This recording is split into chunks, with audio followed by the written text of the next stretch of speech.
먼저 하나님의 말씀 요한복음 19장 28절 29절 말씀을 제가 봉독하겠습니다. 그 후에 예수께서 모든 일이 이미 이루어진 줄 아시고 성경을 응하게 하려 하사 이르시되 내가 목마르다 하시니 거기 신 포도주가 가득히 담긴 그릇이 있는지라.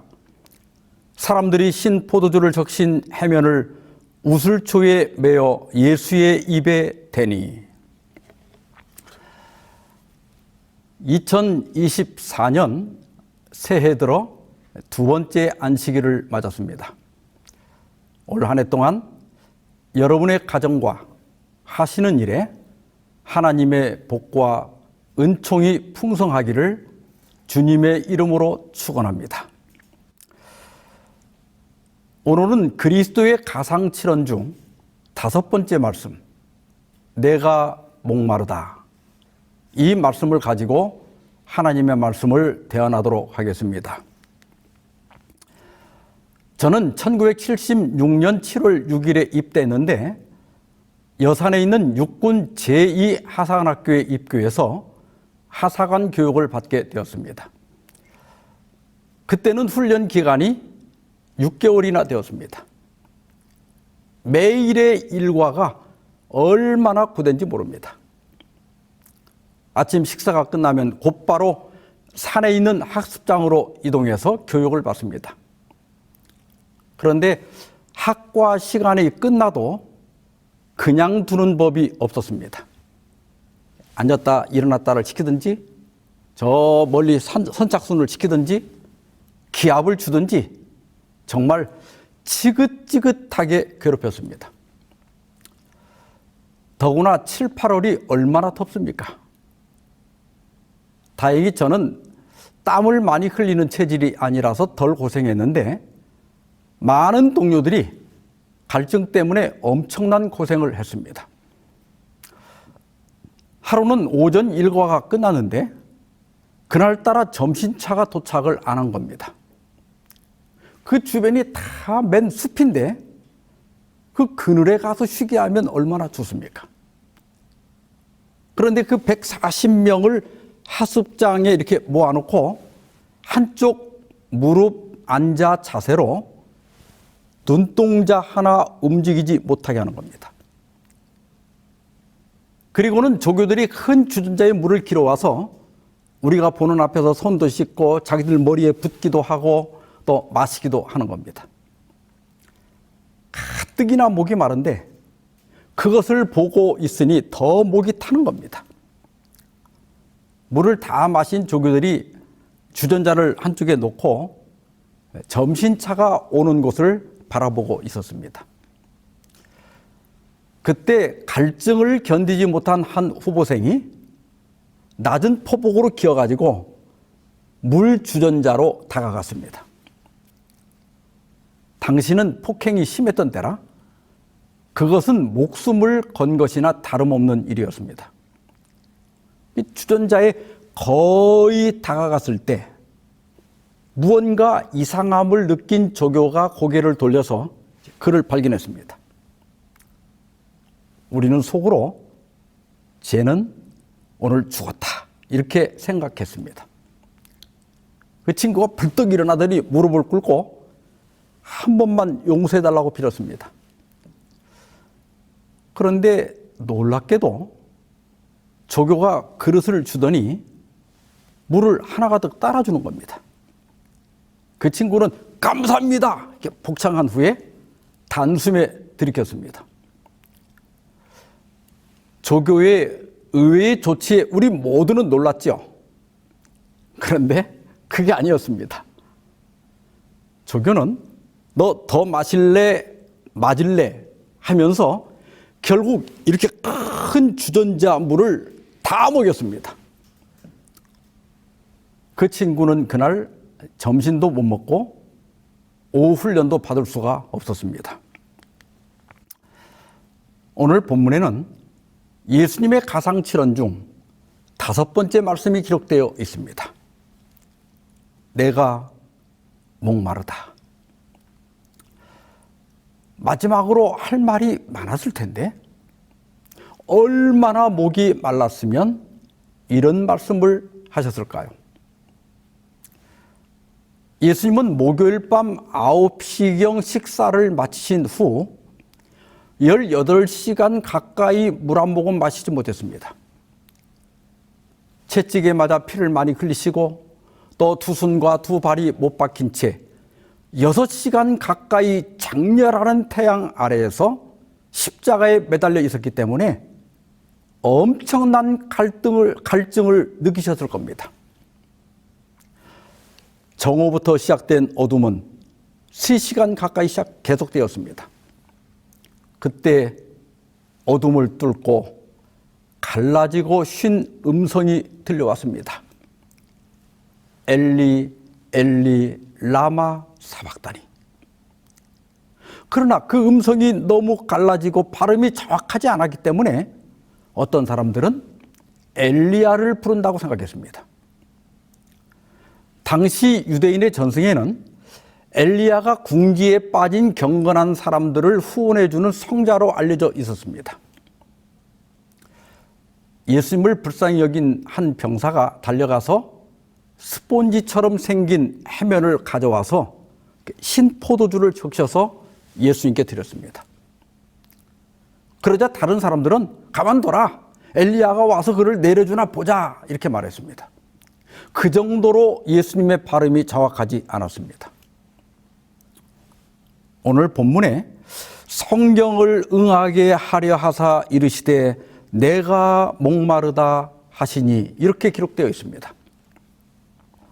여기 사도 요한이 언급한 성경절은 시편 69편 21절입니다.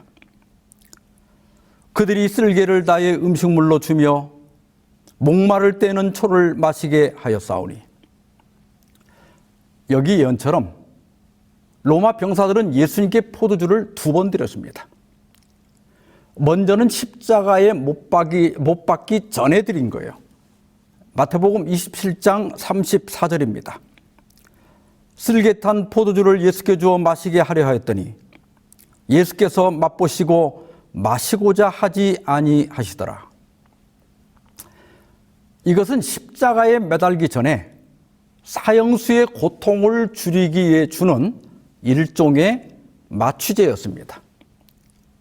마태는 시편을 인용하여 쓸개를 탄 포도주라고 했지만 마가는 모략을 탄 포도주라고 했습니다. 당시에는 쓴맛과 독성을 가진 것을 통칭해서 쓸개라고 불렀습니다. 그러나 정확하게 말하면 모략을 탄 포도주가 맞습니다. 여기 아니하시더라는 헬라어로 우크 에텔레센인데 계속적인 거부 의사를 내포한 단어입니다. 그러니까 여러 번 마실 것을 강요했지만 끝까지 마시지 않았다는 겁니다. 왜 예수님은 모략을 탄 포도주를 거절하셨을까요? 그 이유를 시대소망 746페이지에서는 이렇게 설명하고 있습니다. 십자가에 달려 죽음의 고통을 당하는 자들에게는 고통에 대한 감각을 마비시키기 위하여 마취약을 주는 것이 허용되어 있었다. 예수님에게도 그 마취약이 주어졌으나 예수께서는 맛보시고 그것을 거절하셨다. 그분은 당신의 마음을 흐리게 하는 어떤 것도 받지 않으셨다. 그분의 믿음은 하나님을 굳게 붙잡아야 하였다. 그것이 그분의 유일한 힘이었다. 그분의 감각을 흐리게 하는 것은 사탄을 유리하게 만들어줄 것이다.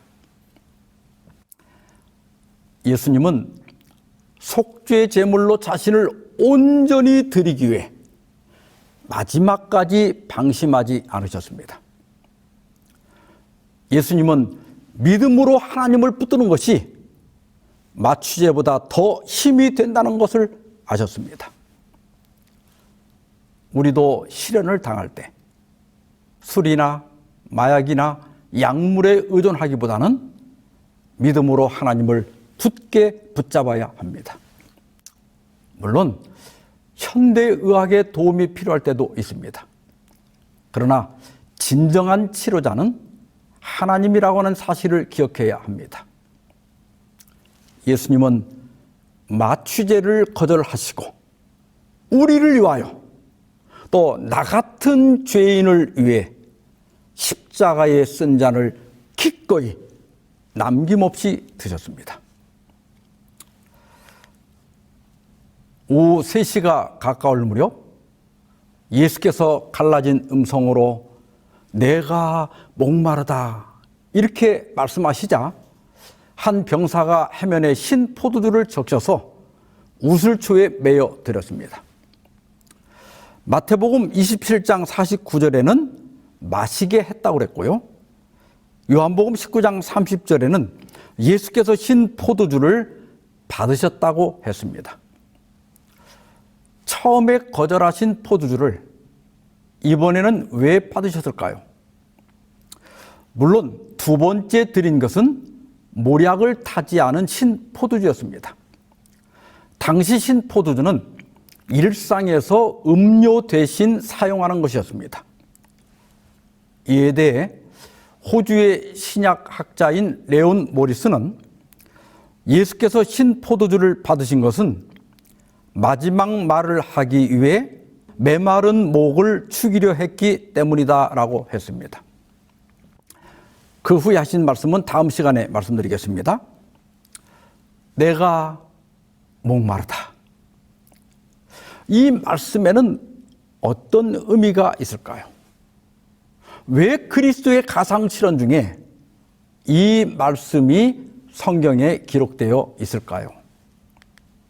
첫째로 예수님의 목마름은 그분이 우리와 같이 되셨음을 의미합니다.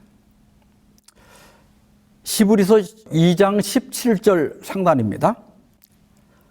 그러므로 그가 범사의 형제들과 같이 되심이 마땅하도다.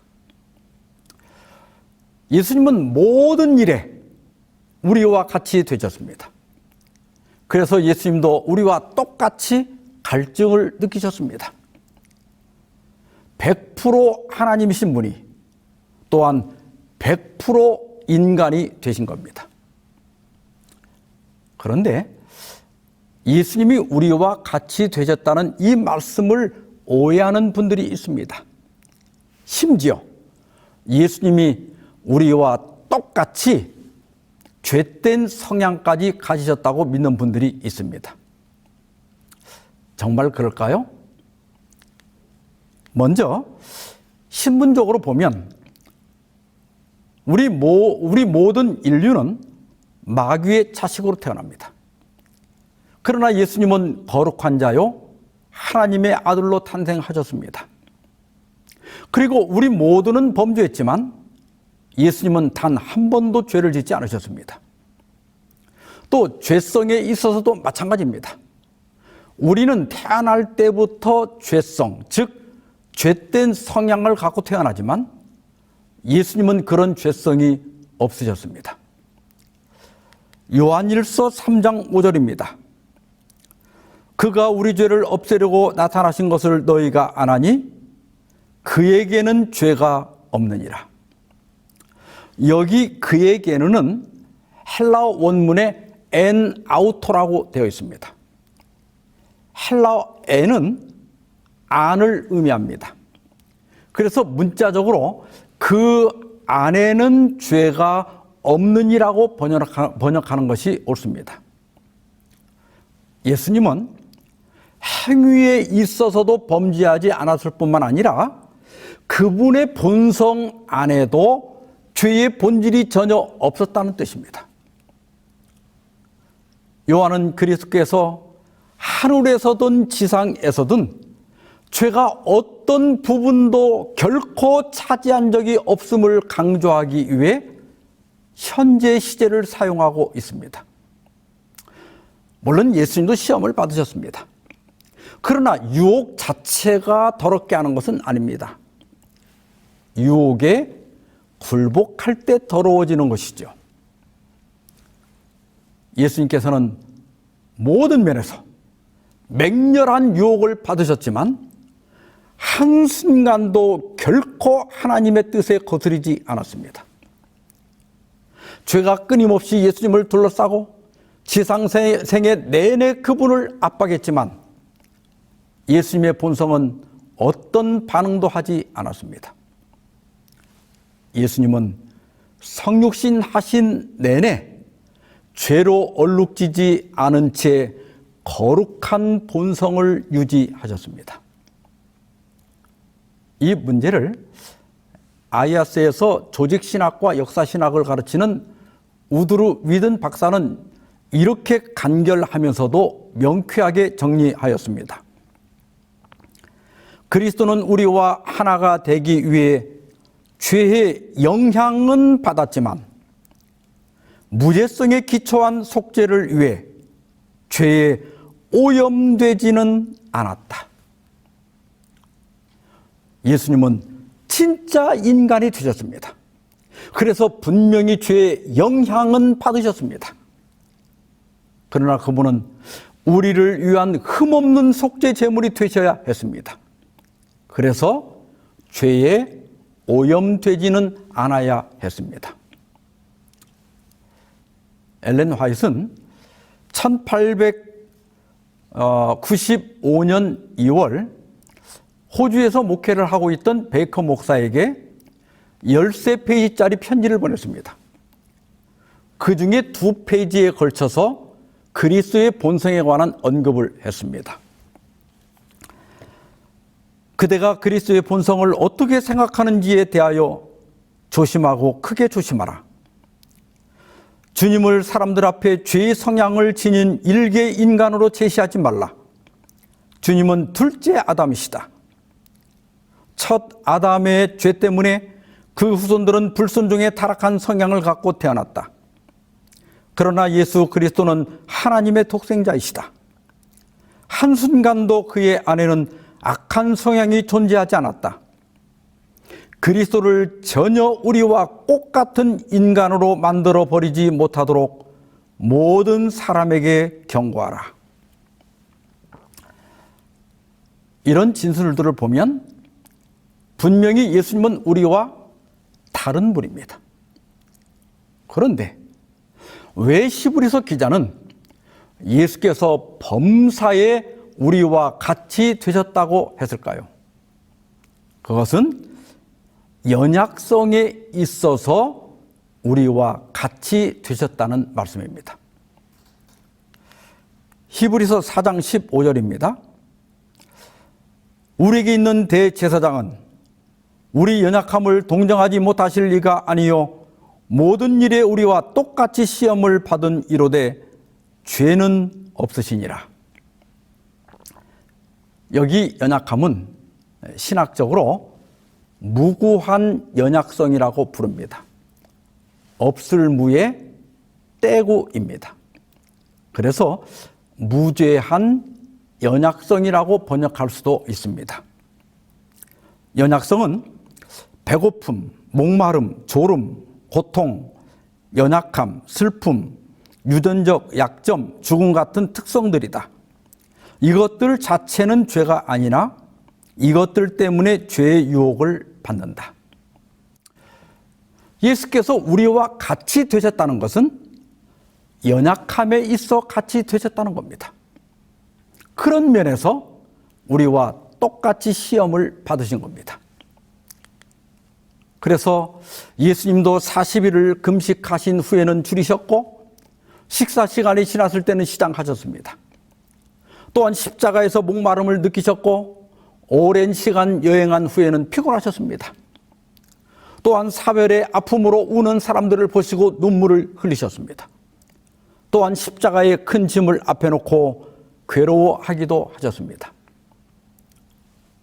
시대소망 311페이지입니다. 예수께서는 범사의 형제들과 같이 되셨다. 예수께서는 우리와 같은 육신이 되셨다. 그는 시장하시고 목마르시고 피곤하셨다. 그는 음식을 잡수심으로 생명을 유지하셨고 수면을 취하심으로 원기를 회복하셨다.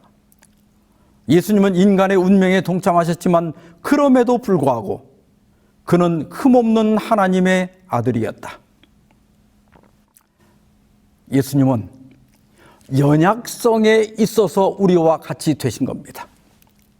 그래서 시장하시고 목마르시고 피곤하셨습니다. 이것은 그렇다고 해서 혹시 오해할까 봐, 그럼에도 불구하고 그는 흠없는 하나님의 아들이었다고 못을 박은 겁니다. 예수님이 우리와 다르다면 어떻게 범사의 형제들과 같이 되실 수 있는가?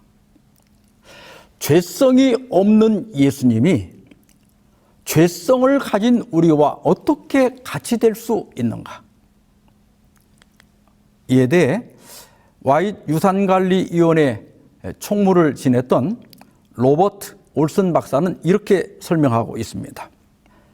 만일 그리스도께서 그 위에 나의 죄들을 취하실 수 있었고 십자가에서 잃어버린 영혼들의 감정을 경험하실 수 있으셨다면 그분께서 스스로 기울어짐을 취하지 않은 채 악으로 기울어지는 나의 본성들을 경험하는 것은 가능하였다. 이 얼마나 명쾌한 설명입니까? 예수님은 한 번도 죄를 범한 적이 없지만 그러나 십자가에서 모든 인류의 죄가 그분에게 놓여졌을 때 잃어버린 영혼들의 감정을 경험하시고 나의 하나님, 나의 하나님 어찌하여 나를 버리셨나이까 하고 부르짖은 겁니다.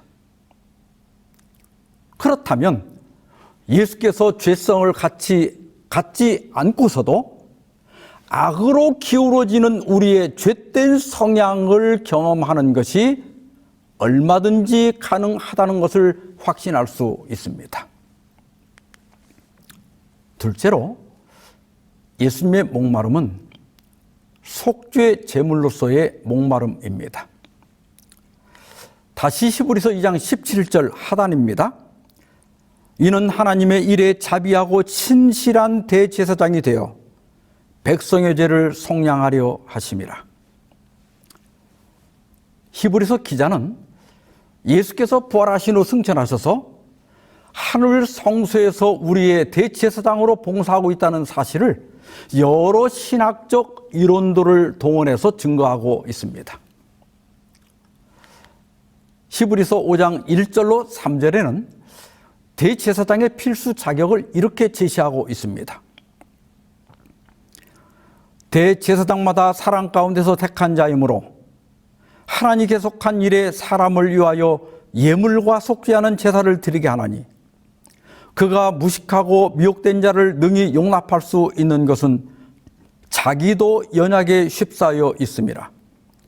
그러므로 백성을 위하여 속죄제를 드린과 같이 또한 자신을 위하여도 드리는 것이 마땅하니라.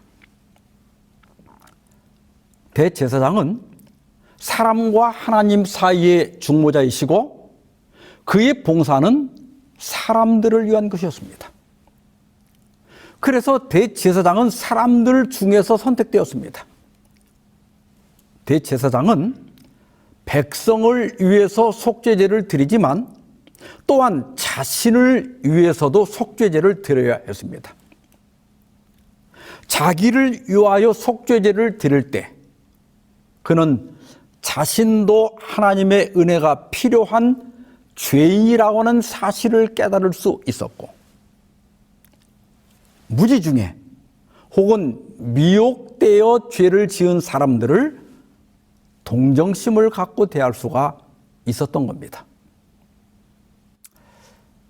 김 집사가 지난주에 속죄제를 드리고 갔는데 한 주일도 안 되어 또 양을 끌고 성전에 나타났습니다. 그러면 제사장이 아니 김 집사님 일주일도 안 돼서 또 죄를 지었어요? 정신 차려요. 그래가지고 원 받겠어요? 이러지 않는다는 겁니다. 김 집사님 고개 들어요. 나는 집사님 마음을 다 이해합니다. 너무 낙심하지 마세요. 다시 시작하면 됩니다. 하나님은 집사님을 절대 포기하지 않으십니다. 이게 제사장이 하는 일이고, 또한 인간이 되신 우리 예수님이 죄인을 대하는 방식입니다. 셋째로, 예수께서 시험받은 자들을 능히 도우신다는 사실입니다. 히브리서 2장 18절입니다. 그가 시험을 받아 고난을 당하셨은즉 시험받는 자들을 능히 도우실 수 있느니라. 예수께서 우리와 같이 되시고 우리와 같이 연약에 둘러싸인 것은 우리를 능히 돕기 위한 것이라는 겁니다. 우리 격언 중에 과부 사정은 과부가 알고 호라비 사정은 호라비가 안다는 말이 있습니다. 또 동변상련이란 말도 있죠. 같은 병을 앓는 사람끼리 서로 불쌍히 여긴다는 뜻입니다. 예수님은 우리와 동일한 시험을 받으셨기 때문에 시험 받는 자들을 비난하거나 책망하지 않고 동정하시고 또 능히 도와주십니다. 시편 88편 14절입니다.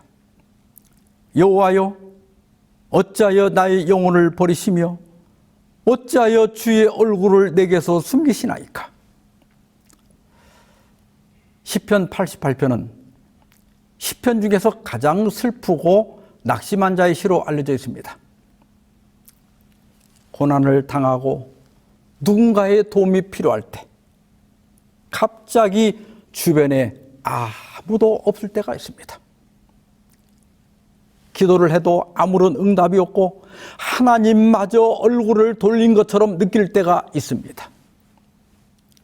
그때 우리는 어떻게 해야 합니까?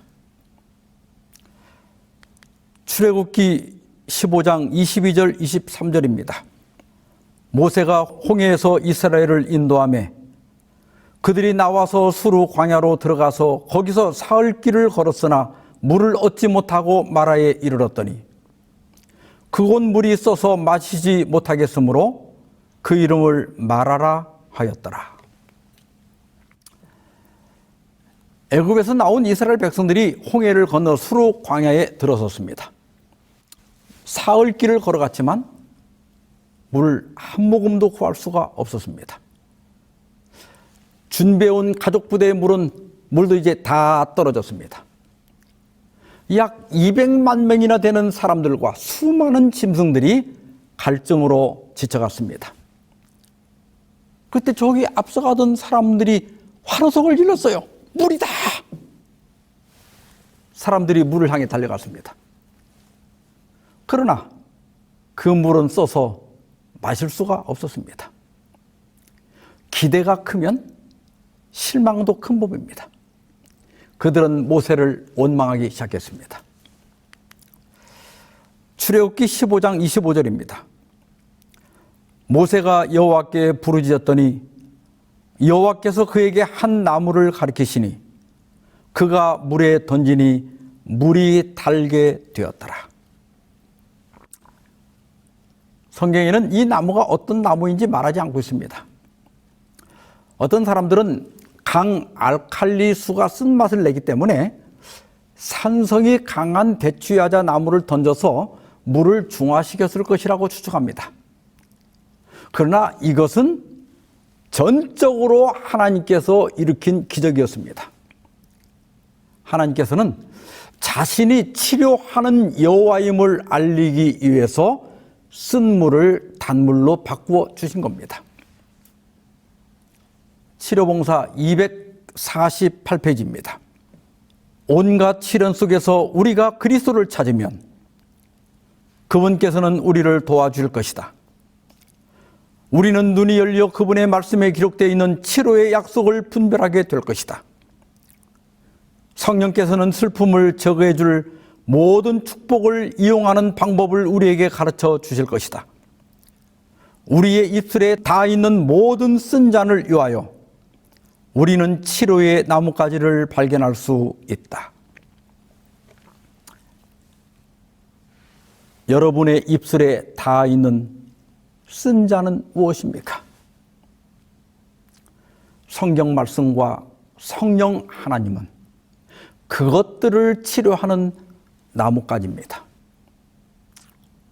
우리는 성경에서 많은 약속들을 발견할 수 있습니다. 성경에 몇 가지 약속이 있을까요? 성경학자들은 성경의 약속들을 집계하려고 노력해 왔습니다. 그런데 캐나다 키치너 학교 교사였던 에버렛 스톰스라고 하는 사람은 이 성경의 약속들을 세어보기로 했습니다. 그는 성경을 26번 읽었고 27번째 읽을 때는 약속을 세기 시작했는데 1년 반이 걸렸답니다. 그 결과 하나님이 사람에게 한 약속이 7,487개, 아버지 하나님이 아들 하나님께 한 약속이 2개, 사람이 다른 사람에게 한 약속이 991개, 사람이 하나님께 한 약속이 290개, 예수님이 사람에게 한 약속이 127개, 성령이 사람에게 한 약속이 7개, 사람이 자신에게 한 약속이 38개, 마귀가 사람에게 한 약속이 10개인데 이것들은 전부가 거짓말이라고 합니다. 성부, 성자, 성령 세 분이 우리에게 하신 약속이 7,621개입니다. 이것은 1년 내내 매일 20개 이상의 약속이 주어져 있음을 의미합니다. 우리가 하루에 당하는 삶의 문제들, 즉 쓴 잔이 몇 잔이나 될까요? 절대 20잔이 되지 않을 겁니다. 그러나 우리를 위한 치료의 나뭇가지는 매일 20개 이상이 제공되고 있습니다. 그러므로 히브리서 10장 23절에서는 히브리 기자가 이렇게 말하고 있습니다. 또 약속하신 이는 미쁘시니 우리가 믿는 도리의 소망을 움직이지 말며 굳게 잡고, 새 번역은 좀 더 쉽게 번역을 했습니다. 또 우리에게 약속하신 분은 신실하시니 우리는 흔들리지 말고 우리가 고백하는 그 소망을 굳게 지킵시다.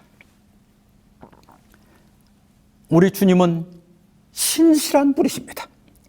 우리 주님은 믿을 만한 분이십니다. 그러므로 약속을 믿고 믿음으로 소망을 굳게 잡으면 하나님께서 우리의 쓴물을 단물로 바꾸어 주실 겁니다. 마지막으로 시대의 소망 483페이지를 읽고 말씀을 마치겠습니다.